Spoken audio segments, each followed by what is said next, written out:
Good evening, Heartland. Let's talk sports. In Ottumwa, only a few low-lying areas have been affected by flooding so far from the river, like right here on Rabbit Run Road. You probably don't know much about the Knights right now, but these guys are starting to make some noise. 5 of their players played in college, so these guys are pretty good. Sergeant Hamsky's funeral was held at the St. Mary's Catholic Church. Afterward, his body was escorted east of town to the Reese Cemetery, where he was laid to rest. Residents say former owner Joyce Wheeler owed $100,000 in back taxes. She promised to take care of it, never did, and now residents have to pay the price. It was really tough, but not as tough as fighting breast cancer.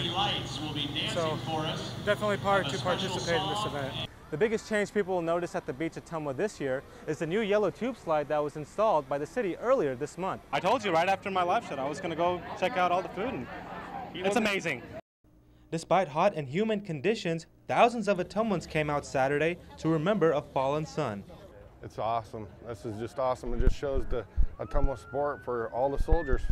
Staff Sergeant Joseph Hamsky of Ottumwa was killed in Afghanistan last week when enemy forces attacked his unit with an improvised explosive device. Hamsky was a 2001 graduate of Ottumwa High School and briefly attended Iowa State before living out his dream of serving his country in the Air Force.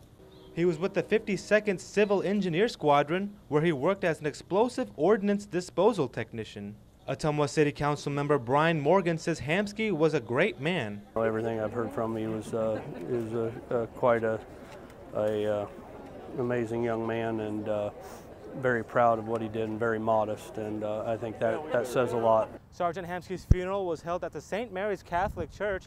Afterward, his body was escorted east of town to the Reese Cemetery, where he was laid to rest. Morgan says there is no greater sacrifice than serving one's country. Us, as Ottumwans Americans, need to remember every day people like Sergeant Hamsky. I think the only thing you could really say to him is thank you, and to his family the same thing. I hope with the turnout and everything with it, it helps give some closure.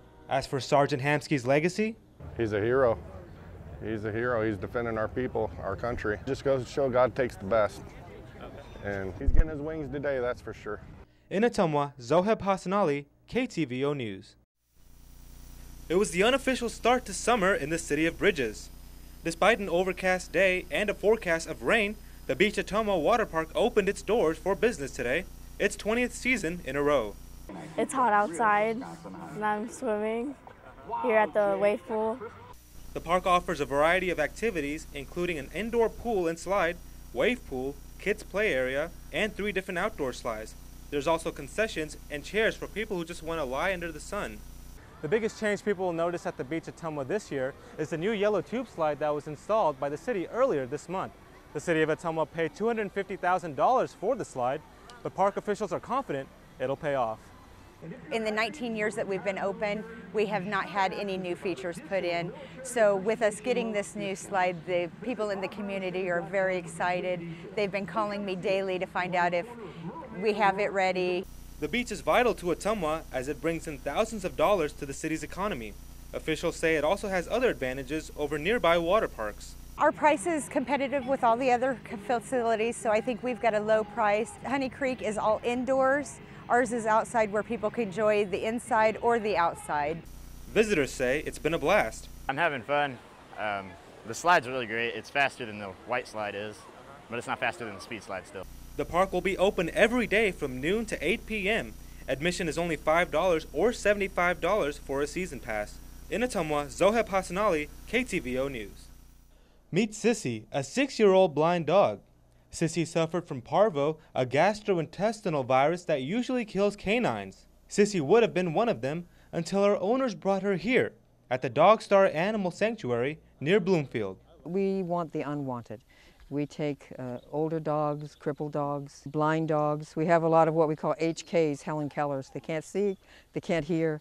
They're the unadoptable dogs that the shelters don't want.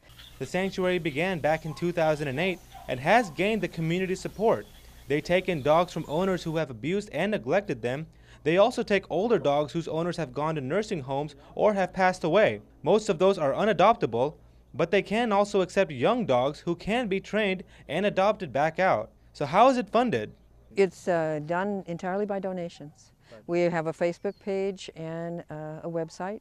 Our biggest push is in the fall we do a winter food drive. And the best part, all of the dogs are healthy and taken care of. The dogs are well fed, they get all the medication they need and all the vet care they need. We've been blessed. Coulter says because of the economy, many animals must be left behind, which is what motivates her. As of now, only dogs are allowed since there are no cages at the 5-acre fenced sanctuary. The Dog Star welcomes all canines. There are no restrictions. The biggest drive for me is the helpless ones. They have no control. They can't help it that the economy's turned. It's just a love of dogs. That love for man's best friend makes it easier for Sissy to live out the rest of her life with the affection she deserves. In Bloomfield, Zoheb Hassanali, KTVO News.